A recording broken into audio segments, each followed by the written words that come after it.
All right, so spoilers. You have been warned.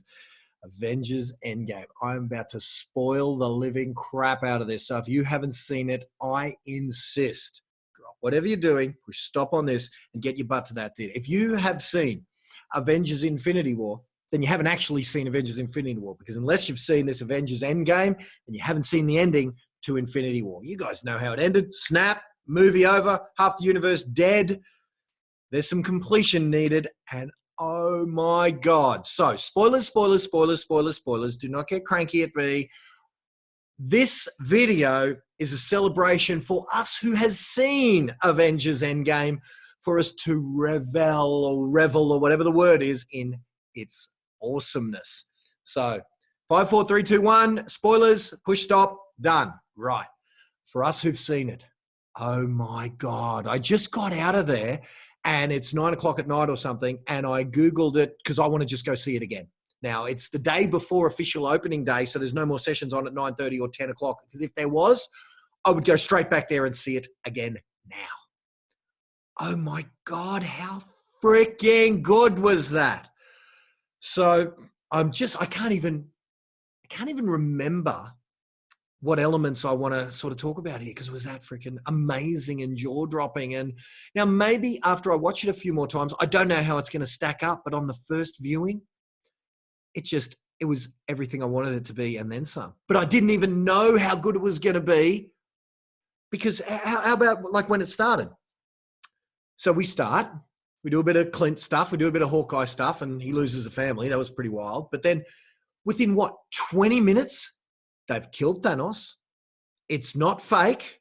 They've killed him. They've found him. They've cut his head off. Thor's smashed him. Done. And I'm like 20 minutes in or whatever it was, because that whole thing did not feel like a 3-hour sit. And I'm like, hasn't it only just started? And he's smashed. His face is like, it's over. Now what? And so I thought the red herring was, all right, they're going to beat Thanos and they're going to introduce new villains. I thought, what are they going to do? Are they bringing in Doctor Doom? Are they bringing in X-Men? Because I thought, righto, that's Infinity War done. Now what?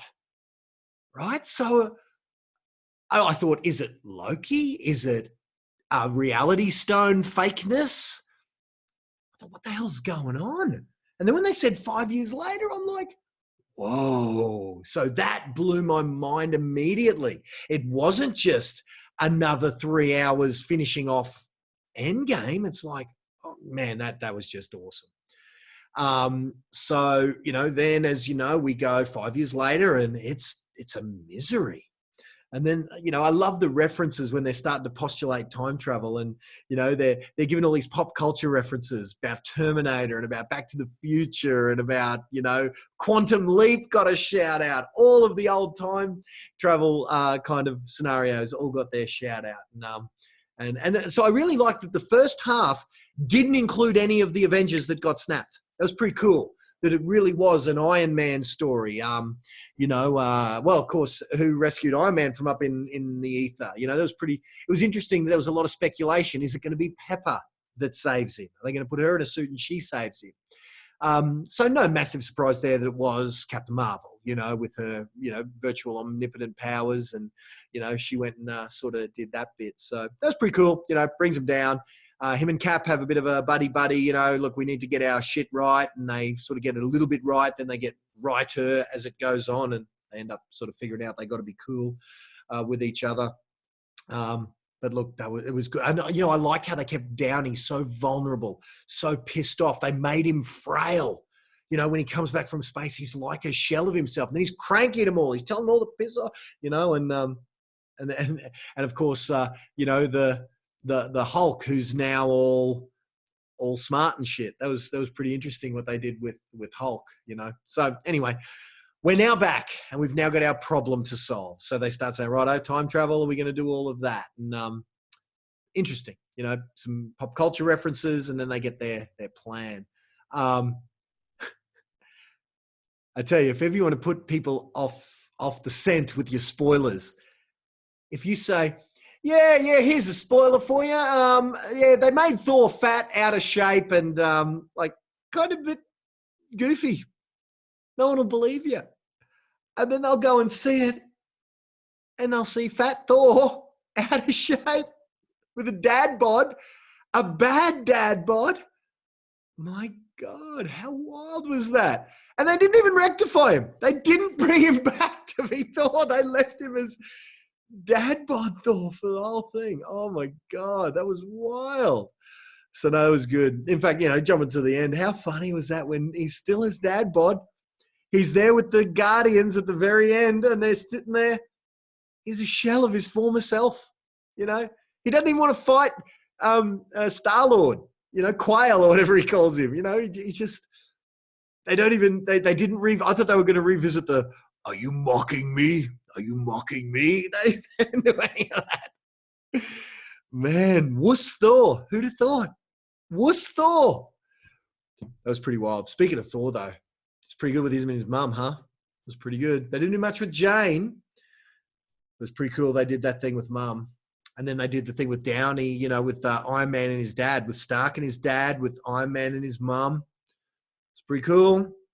So, yeah, the time travel stuff. I loved it when they revisited Avengers 1.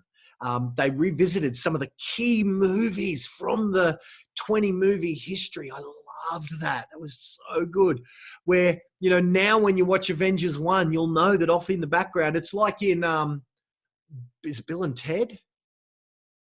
Some of those movies, though, where Back to the Future, 2, where that while Marty's on the thing playing the guitar, that Marty's in the wings watching Marty on the stage.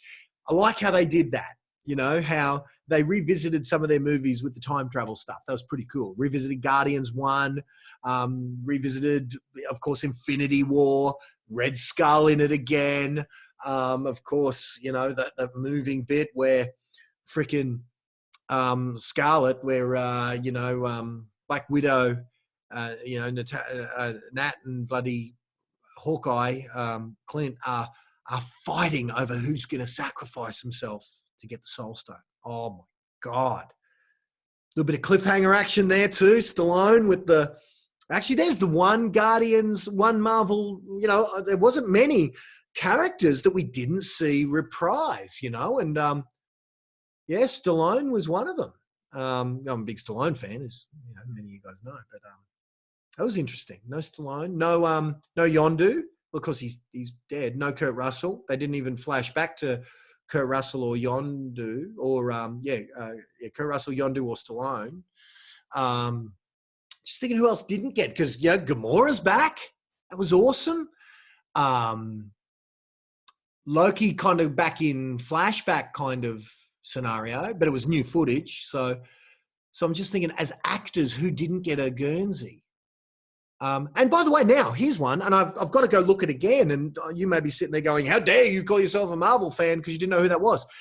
At the very end, when they were panning around the spoilers again funeral, who was the dude before we panned up to? I think it was this dude, and then Captain Marvel.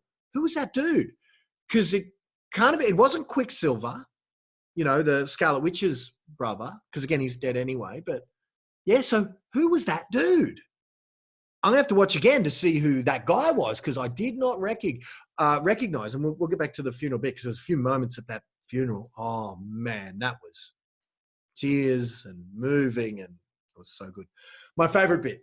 What was your favorite bit? But I'm going to give you my favorite bit. Here's my top three. And the obvious one, which is only number 2, the obvious one is when they all started coming out of the Doctor Strange portals and Spider-Man and just everything, right? That was my son's favorite bit, who I just went and saw it with. That was his favorite bit. That was my second favorite bit. Of course, it was awesome. That was like Civil War when they're all, right? That was the obvious bit. That bit in this was so good, right? It was good, but it was only number 2. Chilling moments. In fact, it probably wasn't even number 2, even though, of course, they meant it to be. It was probably number 3, if not maybe even number 4, 5, or 6, because there was so many good moments. But I know what they were trying to do. They were just trying to overwhelm us with everything, just pepper in the suit and everything. That was good. You know what my best bit was? My best bit was when frickin' Cap picked up the hammer. whatever the hammer's name is. I know it's got a name, and I've never learned, but when Cap picks up the frickin' hammer, I was like, no, that was just the greatest thing. I was like, and then Thor says, finally, or whatever he says, acknowledging that he's worthy. Because I remember I don't know if it was in Avengers or maybe in Age of Ultron, but it might have been Age of Ultron, where they're all trying to pick it up. They're all drinking, they're having a party, and they're all trying to pick it up.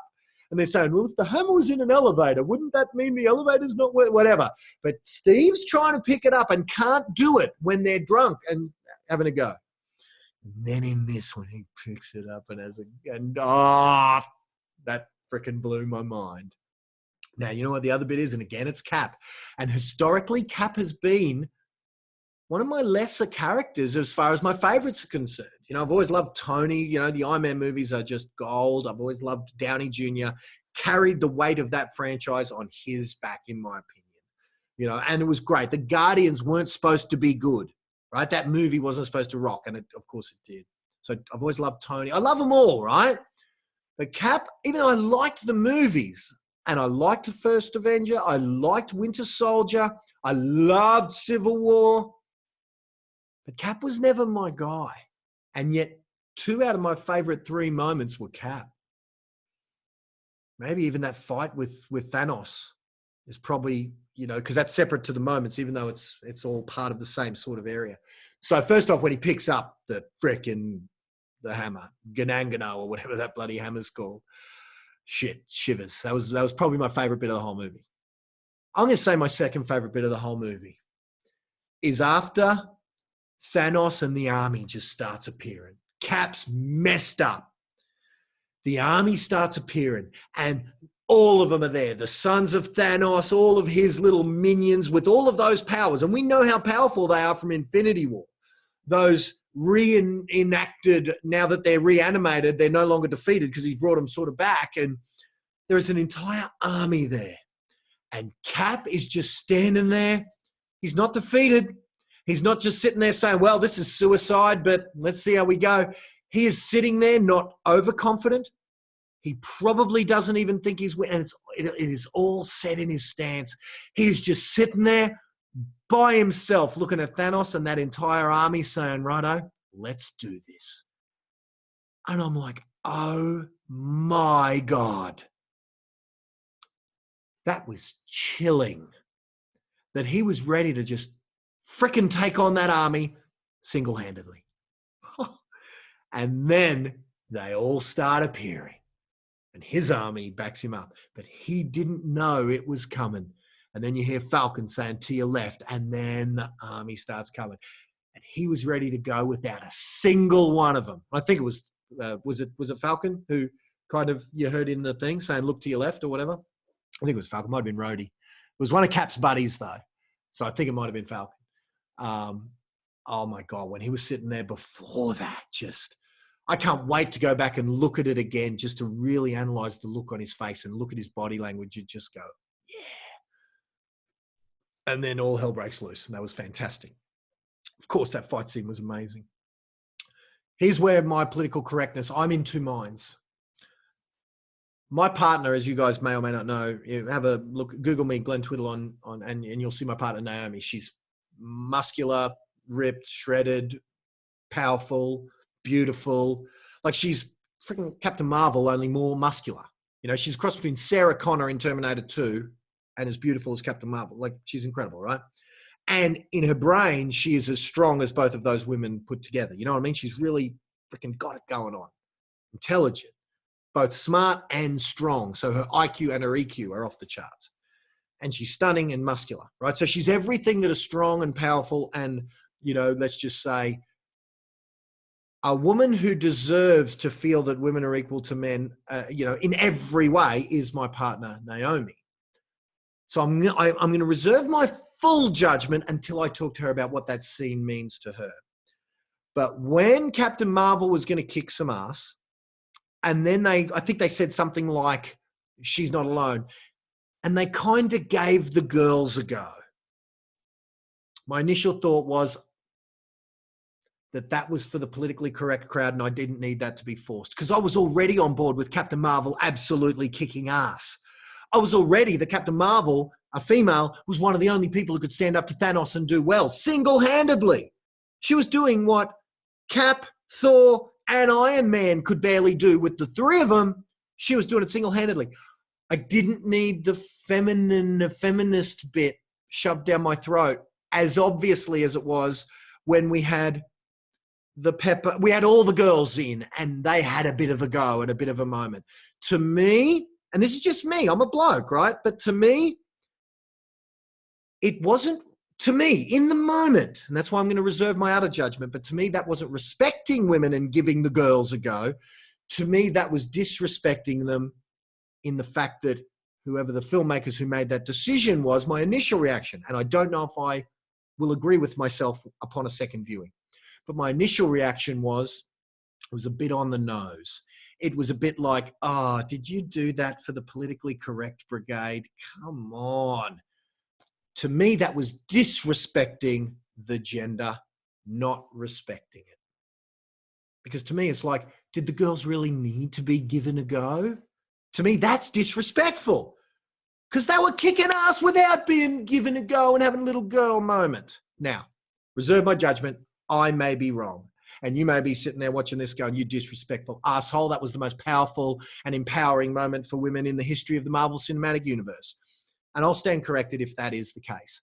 But to me, the girls don't need a go. They're freaking awesome exactly as they are. If I'd have, given my partner Naomi, we got to give Naomi a go, not by merit, but because I want to give her a go because of her gender, she would smack me in the head, right? Because she wants a go based on merit. And Captain Marvel and Gamora and, I loved it when Gamora kicked Star-Lord in the nuts because she doesn't know that she's in love with him. And then what's her name? Nebula says, well, it was either him or a tree. What do you want to do? I loved it. Those women don't need to go. They're freaking killing it just as they are. I mean, Pepper runs that company single-handedly. Does she need to be given a go in a give the girls a go moment? I don't think so. Anyway, I will stand corrected because I do want to watch again to see. That was the only bit of the movie that made it anything less than perfect. And even that, look, it was awesome. I love the dramatic scenes, the fight scenes. They were so good. It's just that when they did it, it just felt to me like a bit of politically correct, we better do this nonsense. I don't think it was needed. Anyway, enough on that. I'll be interested to see, Kevin Smith's feedback on that. Because Kevin is the biggest feminist I know, you know what I mean? He loves it when the girls, are empowered, as do I. Wonder Woman is a standalone movie, probably one of the only DC movies in recent times. Okay, Shazam did real well recently. Wonder Woman was fantastic. It didn't need to give Wonder Woman a go. She gets a go, not because of her gender, but because she's awesome, right? So in every way, like, Jesus Christ, these characters in and of themselves would probably punch you in the face if they knew that they gave you a go. Imagine what Natasha would do, Black Widow would do if she doesn't need a go. She is the go. You know what I mean? Anyway, enough on that. That was great. It was great in every freaking way. It was so good. How good was that Valkyrie got a run on? And now she's going to be, I think, now correct me if I'm wrong. Did Thor call her a king? Hey, we need a king. They've already got one. Okay. Is that how far the feminist thing's going? That we're going to call our female royalty a king? I don't know. But anyway, I loved having her back in it. I loved having Korg back in it. Taiki, what's Taiki who directed Thor Ragnarok? How good was Korg being back? That was so good, even if it was, kind of a bit raw, but that was so cool to see Korg back, to see and to see that even a few little moments with Valkyrie when she says to Banner, "I liked you as both of the other guys, both as weak Banner and as Hulk," than the middle guy. But it was interesting what they did with Hulk. There was all this build-up about, what's going on with Hulk? And, why didn't he come out? And, and when Tony's, because he got his ass kicked, and why didn't he come? They didn't really resolve that. They just had him as big, strong, thinky Hulk, So it was interesting what they did with Hulk. I don't know if I liked it, loved it or whatever, but, It was interesting. It was entertaining. It was unexpected. So that was cool in that it was unexpected. They didn't just hand it to us what we expected. I really liked that about the whole movie. And speaking of characters, sort of the bit characters, I loved what they did with Happy. Because remember, Favreau he started that bad boy. And when they gave Favreau some love, because, they gave some of the directors, so Taika got his, Waiki. I got to get his name right. My apologies. I'm sure if you're watching, sir, you're up to this part of my review, and I'm sure you're watching. So my apologies. Please call me and let me say sorry personally. Please, please, please. I loved his work as director. I loved watching many of his interviews. I've watched a few of his interviews at film school where he's so cool. He's sitting there going, well, if you're here to learn from me, can we not? Let's just talk. You know what I mean? He's there to do a lecture on filmmaking and writing and directing and all that. And he's just saying, let's just chat. So down to earth, so funny. It's made me look up some of his old movies, and I found a couple on dodgy pirated sites, 123 Movies or whatever, because I didn't want to wait for the DVD when I watched some of his interviews and he talked about some of his earlier work. I think one was called Boy, and there was a few others that I'm absolutely going to watch some of his work because he is a fantastic filmmaker.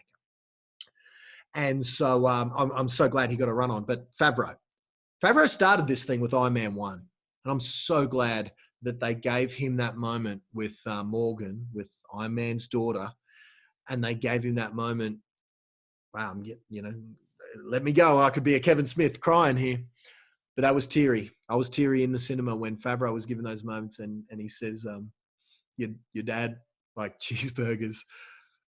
Now, some of you guys might be saying, oh, that bit was on the nose. Well, you know what? Okay, and whatever. It meant a lot to me. It was so good, that parent moment. I loved Thor and his mum. I loved Tony and his dad. Man, that was some good shit there. They really went to town. But yeah, I loved Favreau and Morgan. That was really good.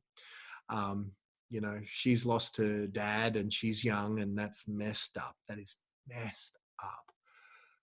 But, so again, spoilers, losing Tony. What does that mean to the universe? I don't think they'll bring him back. I think that's it. I think that was the big thing. They had to do something to sort of close off this part of the MCU. Yeah, that was big. And then you know what I liked? They took their time. They did not rush it. I'm glad, because I know even, Kevin Smith right now is editing Jay and Silent Bob, and he's getting it down from 150 to 145 because he wants it to be tighter.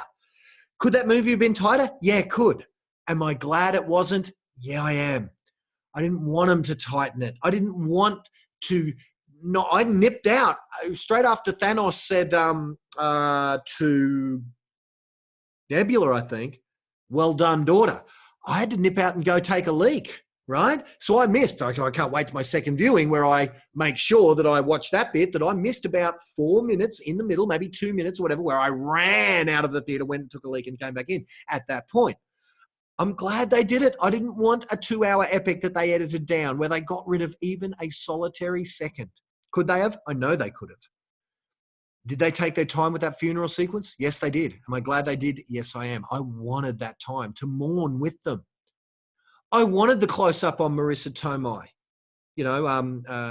Aunt May. I was going to say Aunt May because that's what they call her in American accent. But I wanted Aunt May. I wanted that moment with Aunt May.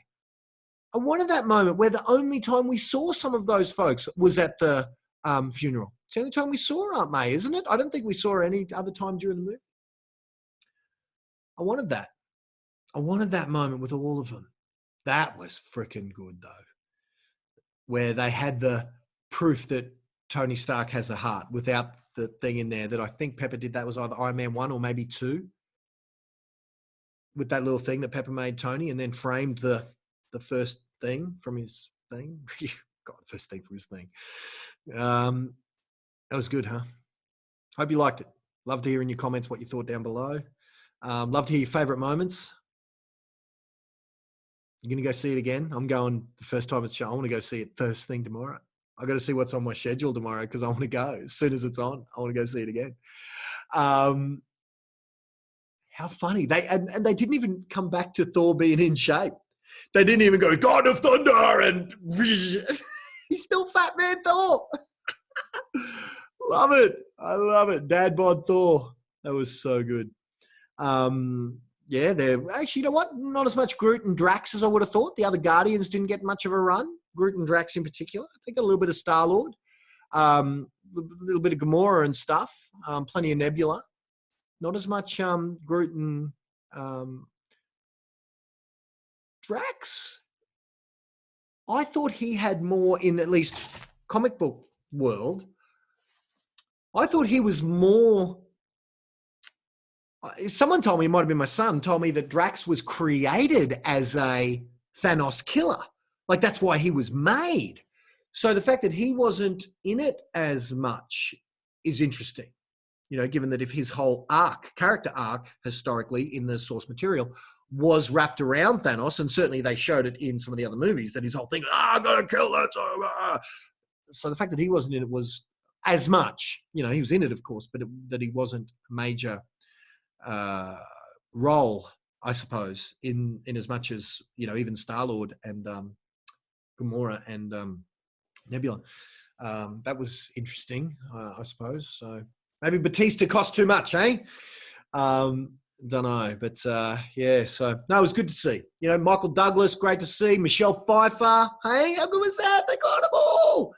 And the only time we saw him, Michelle Pfeiffer, was at the funeral. We saw a little bit of Michael Douglas in the flashback scenes and the time travel stuff. And man, great. Fury at the end, man, and no post-credit scene.